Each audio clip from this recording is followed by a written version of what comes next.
fake news or stories are prevalent, and it's easy to get confused. But there's no confusion. Michael Douglas has just broken the silence in a world where celebrities are typically very private about their personal lives. He has just made a revelation that has left everyone speechless, and it has shattered the silence. For years, the actor who won an Academy Award has been very careful to protect his privacy, but his most recent confession has shocked both his fans and those who work within the industry. Why is it that his revelation is making headlines all over the world? And what did he reveal? Be prepared, because this unexpected turn of events will alter the way that we perceive the legendary figure in Hollywood. Michael Douglas, the firstborn child of Kirk Douglas, the legendary Hollywood star who lived to the ripe old age of 103, and Diana Dill, a Bermudian actress, was born in New Brunswick, New Jersey. Michael was brought into the world by his parents. Who are his parents? A meet and greet was held for aspiring actors at the American Academy of Dramatic Arts, which is considered to be part of the Ivy League. At this point, things start to take an interesting turn. It wasn't always Kirk that Michael's father, Kirk, was. In the beginning of his life, he was known by the name Isur Danielevich, which almost certainly did not fit very well on a movie marquee. He can trace his ancestry all the way back to Shivusi, which was a small portion of what was then the Russian Empire and is now Belarus. To answer your question, yes, Michael's fatherly side is characterized by a significant amount of Eastern European grit. On the other hand, his mother, Diana, brought a colorful mix of ancestry into the mix, including English, Irish, Scottish, Welsh, French, Belgian, and Dutch descendants. In the event that there is a nation in Europe, Michael most likely has a cousin living there. Bermudian royalty is a member of her family. Thomas Melville Dill, her father, was frequently referred to as Bermuda's Renaissance man, a politician, a lawyer, a commanding officer, and most likely the individual who was the one who always had the most interesting stories to tell at dinner parties. Furthermore, Michael's great-grandfather, Thomas Newbold Dill, was a sea captain and the mayor of Hamilton, Bermuda. This is something that you should know, but there were some bumps in the road, to put it another way. One of his ships broke down, which most likely resulted in a story that was less than entertaining for the family. Additionally, Michael's family connections in Bermuda are still going strong until this day. The Bishop of Bermuda is his cousin, Nicholas Dill, who holds the position of Right Reverend. Without a doubt, the fact that your cousin is a bishop is a trump card at any and all reunions. In terms of his siblings, Michael has one full brother named Joel, as well as two half-brothers named Peter and Eric, who are the result of his father's second marriage together. There is a classic example of a blended Hollywood family. Regarding young Michael, he received an education that was both comprehensive and from the East Coast. He received his education at a number of prestigious preparatory schools before moving to the West Coast to enroll at the University of California, Santa Barbara, where he majored in dramatic arts. It's a fun fact that he even became the honorary president of the University of California, Santa Barbara Alumni Association. Additionally, in order to hone his acting skills, he received training in New York City from Win Handman. It is likely that he learned how to steal every scene he is in during his time with Win Handman. Given that we have successfully navigated the impressive family tree of Michael Douglas, let us now shift our focus to the early stages of his professional career. The spotlight was not something that Michael had to earn for himself. Rather, it was something that he had to earn for himself during those times. In addition, he did not let us down. Michael got his first major break in television with the CBS Playhouse special The Experiment, which aired in 1969. A fun fact is that this was the only time he ever used the name MK to Douglas. There is a possibility that he was experimenting with a stage name trend, or that he believed that the initials made him sound mysterious. The fact remains that it did not stick. Over the course of the following year, he established his first production company, Big Stick Productions, demonstrating that he was more than just Kirk Douglas's child. The Big Stick. Take, for example, Michael's belief that it is important to make a good first impression. A number of lesser-known films, such as Hail, Hero, Adam at 6 a.m.,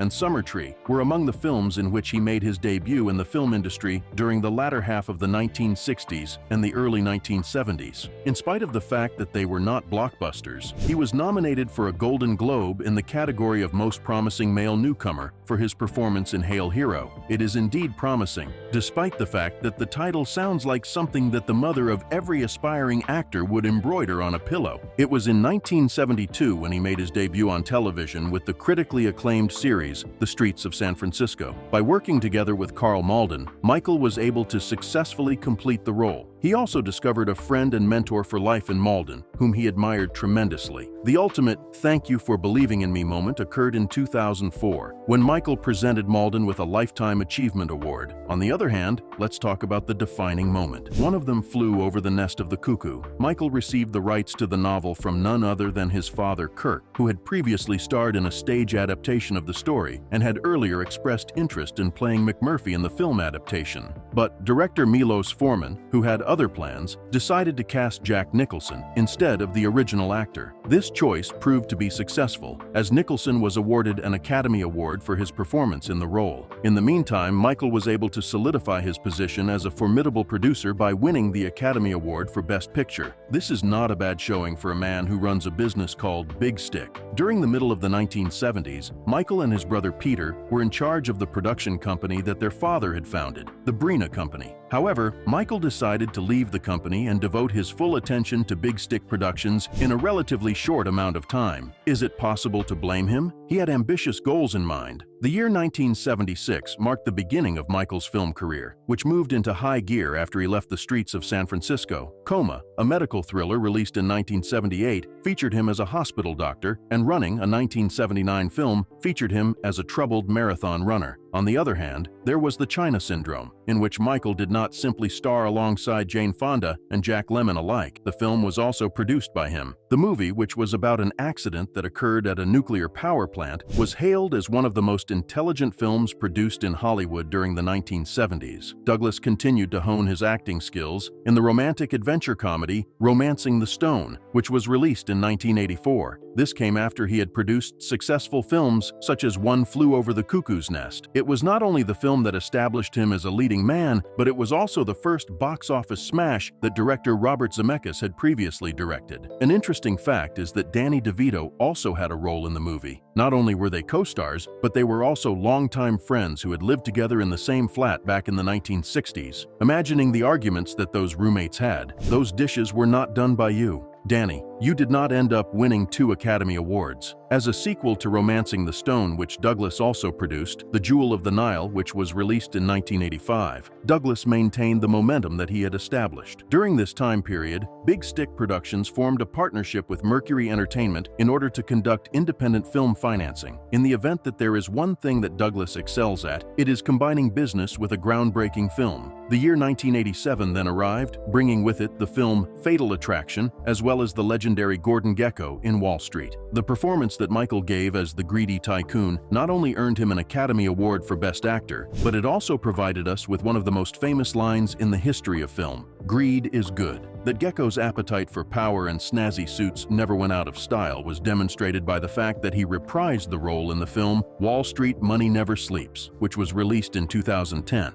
Douglas has not slowed down at all. In 1989, he collaborated with Kathleen Turner and Danny DeVito on the film The War of the Roses, in which he played this role. During the same year, he was cast in the crime drama Black Rain, which was directed by Ridley Scott and shot in Osaka, Japan. This was because there is nothing that says international action star quite like pursuing criminals in a foreign country. 1992 was the year that Douglas experimented with new endeavors, such as establishing Third Stone Records. As a result of this label's brief existence, acts such as Saigon Kick and Nona Gay were signed, but Michael's true hits continued to be seen on the big screen. Over the course of that year, he appeared in the film The Provocative Basic Instinct alongside Sharon Stone. Despite the fact that its depiction of caused more controversy than a Thanksgiving dinner debate, the movie was a huge success at the box office. In the year 1994, he collaborated with Demi Moore on the film Disclosure, which was a film that completely rewrote the story of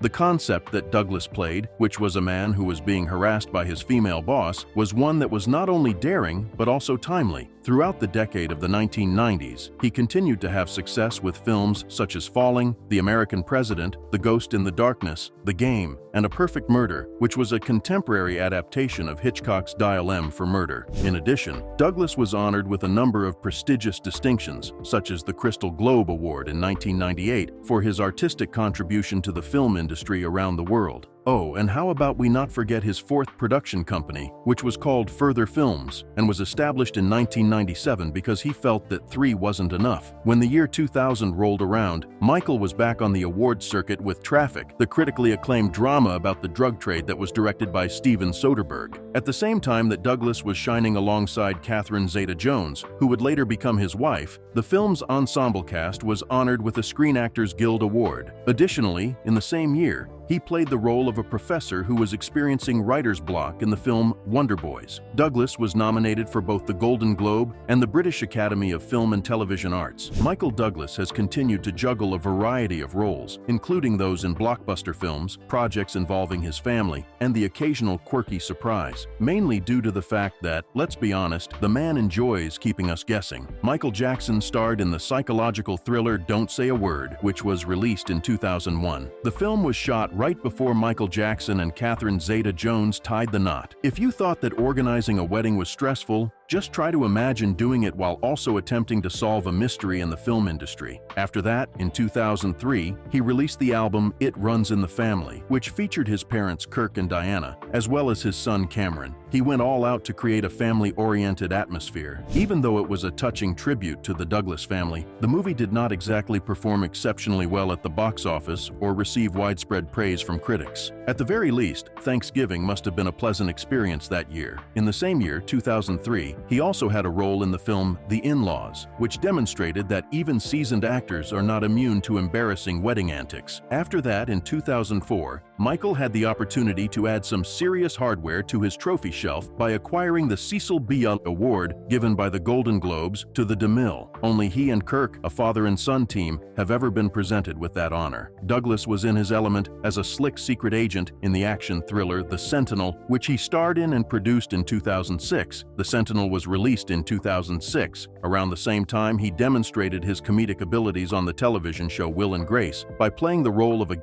police officer who had a crush on Will Truman. This guest spot not only earned him a nomination for an Emmy, but it also served as a reminder to everyone that Douglas is a master at balancing comedic and dramatic roles in sitcoms. In addition, because he is not currently employed, he also provided his voice for the character of Benjamin Franklin in the public television program Freedom, which is a history of use. By day, he was a founding father, and by night he was a charming actor. The Hollywood studios made another attempt to acquire Basic Instinct 2, but Douglas politely declined, demonstrating that there are some sequels that are better off not being made. Instead, he focused on other roles, such as You, Me, and Dupree, 2006, and King of California, 2007, in which he played eccentric characters that struck a balance between emotional depth and comedic potential. Additionally, in 2007, he took over the role of the voice of the introductions on NBC Nightly News, which had previously been held by Howard Raig, who had retired from the position, mainly due to the fact that if you are going to get your news, it might as well be narrated by Michael Douglas. By the late 2000s, Douglas had reached a point of success. He has appeared in romantic comedies such as Ghosts of Girlfriends Past, which was released in 2009, thrillers such as Beyond a Reasonable Doubt, and independent films such as Solitary Man. In the same year, he was honored with the David O. Selznick Achievement Award, as well as the American Film Institute's Lifetime Achievement Award. Hollywood said, "You've done everything there is to do." The award for everything is presented here. It was in 2011 when Douglas gave the voice of Waylon in the animated series Phineas and Ferb, which was broadcast on the Disney Channel. It would be a good idea to combine espionage with some martial arts action, considering that he also starred in the dramatic thriller Haywire. In the meantime, France made the decision to become a member of the fan club and bestowed upon him the rank of Commandeur within the Order of Arts and Letters during this time. Amazingly stylish, Michael. Quite stylish. As of the year 2012, the accolades continued to come in. It was the Eugene O'Neill Theater Center that bestowed upon him the Monte Cristo Award for Lifetime Achievement, recognizing his significant contributions to the theater in both the United States and around the world. Douglas would have been the recipient of the award for being the most likely to be amazing at everything if there had been such an award at this point. There are no indications that Michael Douglas is slowing down, and to tell you the truth, why should he? Behind the Candelabra, which was released in 2013, featured Michael once again working with director Steven Soderbergh to play the role of Liberace. In contrast to Matt Damon, who played the role of Scott Thorson, Douglas gave a glittering performance that dramatized the final 10 years of the flamboyant pianist's life, as well as his complicated relationship with Thorson. Critics gushed about it, and audiences applauded it. Award shows simply forwarded him everything they had lying around in their possession. For his performance in the role, he was awarded a Golden Globe, an Emmy, and a SAG Award. The lesson to be learned from this drama is that when Michael Douglas portrays Liberace, everyone pays attention. Still, that wasn't the end of 2013 for me. In addition, Michael had a role in the comedy film Las Vegas, which was about four friends who had known each other their entire lives meeting for the final time in Sin City. It was essentially a reunion of Hollywood legends, with plenty of laughs to boot, and the lineup included Robert De Niro, Morgan Freeman, and Kevin Kline. But it was also a reunion of Hollywood legends. In 2014, he continued to maintain the allure of romantic comedies by starring in the film And So It Goes alongside Diane Keaton. Let us just say that it was the kind of film that left viewers with a warm and fuzzy feeling in their hearts. On a more serious note, he also produced and starred in Beyond the Reach, which demonstrated his ability to switch from a lighthearted charm to an intense drama with ease. Michael then made his debut in the Marvel Cinematic Universe in the role of Hank Pym, the brilliant scientist who was responsible for the technology that makes Ant-Man possible. In the films Ant-Man 2015, Ant-Man and the Wasp 2018, and Avengers Endgame 2019, he appeared as the man in question. Douglas, as he always does, brought gravitas and a little bit of sass to his portrayal, which served to remind fans that superheroes aren't just there for children. In What If?, he played the role once again, as well as Ant-Man and the Wasp: Quantumania 2023, which demonstrated that Hank Pym remains capable of shrinking, growing, and outwitting the villains. While this was going on, France continued to be enamored with him. It was in 2016 that he was awarded his second César d'honneur for his achievements in his career. On the other hand, Michael Douglas is the recipient of 2 honorary French Oscars, which is not something that happens very often. This year, he made his return to television with the show The Kominsky Method, in which he played the role of Sandy Kominsky, an aging acting coach who is hilariously relatable. The performance that Douglas gave was so impressive that he added another Golden Globe to his collection on account of it. In the same year, he contributed his skills to the Chinese film Animal World, which was adapted from a manga that was published in Japan. Additionally, he was honored with a star on the Hollywood Walk of Fame because his year was not as eventful as it could have been. Now is the time to act. Since the year 2019, Douglas has been voicing Guy I.M., which is an expression of his inner foodie. Green Eggs and Ham, an animated series that can be found on Netflix. Michael is the perfect complement to the unique allure that Dr. Seuss possesses. A fast forward to the year 2023 reveals that Michael is still amassing accolades such as Pokemon characters. In addition to the Satyajit Ray Lifetime Achievement Award in India, he was honored with an honorary Palme d'Or at the Cannes Film Festival. During the time that he was not attending award ceremonies, he did one final performance as Hank Pym in the film Ant-Man and the Wasp: Quantumania. And last but not least, in the year 2024, Douglas played the role of Benjamin Franklin in the miniseries Franklin that was produced available on Apple TV+. The 8-year mission that Benjamin Franklin undertook in France to garner support for the American Revolution was portrayed by him. For the simple reason that, let's face it, Michael Douglas is the only person who can bring the drama of the Founding Fathers to life. Douglas's career continues to shine brighter than it ever has before, exhibiting everything from Liberace to Franklin, superheroes to starry honors. We can confidently assert that this Hollywood icon is not merely aging gracefully, rather, he is flourishing. There is no telling what he will take on next. Okay, Michael Douglas, let's move on. A man who has made a vocation out of portraying 2 very distinct types of characters in his acting career. The individual who is morally deficient but is still oddly endearing to others. In addition, there is the guy who is so dominant and powerful that you can't help but cheer for him, even though he is a complete and utter jerk. Douglas had this uncanny ability to play characters who were weak, morally lazy, and downright shady, but still managed to keep that little glimmer of decency that makes you think, yeah, I could see this guy as a hero, maybe. This was something that David Thompson, a film historian, said one time. An additional layer of spiciness has been added to this by critic Rob Edelman, who has pointed out a recurring motif in a number of Douglas's roles. The man of Caucasian descent from the middle to upper class in the United States who, for some reason, finds himself the target of a woman's rage. How come? The majority of the time it is due to some unclear, real, or imagined reason. Does this sound familiar to you?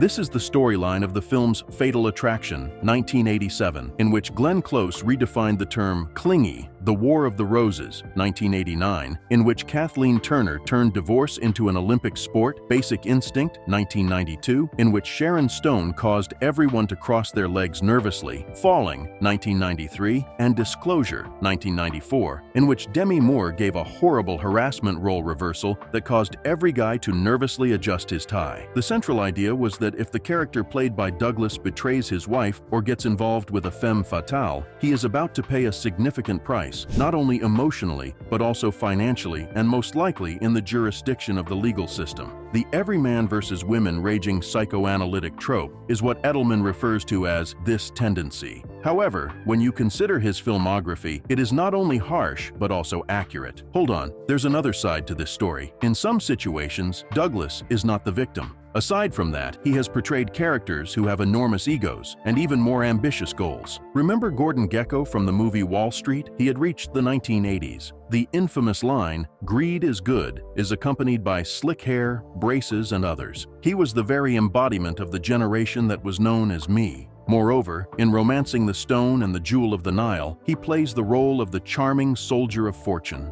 This side of him is known for his rough and adventurous nature. Alternatively, his irritated judge in the Star Chamber, who makes the decision to forego the legal red tape and proceed to become a full-fledged vigilante. Furthermore, let us not overlook the film Black Rain, in which Douglas made the statement, "Hey Stallone, move over. I can do action hero too." With all of these roles, you might be wondering how Douglas manages to keep his mind from going crazy while simultaneously acting and producing. It appears that he has it all figured out. As he puts it, acting is similar to being a child. Enjoyable, naive, and centered entirely on the act of pretending. On the other hand, the production process is where the more mature activities take place. Dealing with creative chaos, negotiating deals, and taking significant risks are all examples of this. He is a fan of both. Flying without a net is a metaphor for the production process. The fact that Douglas spent his childhood moving around between two different families, which taught him how to adapt to different circumstances, is credited with his adaptability.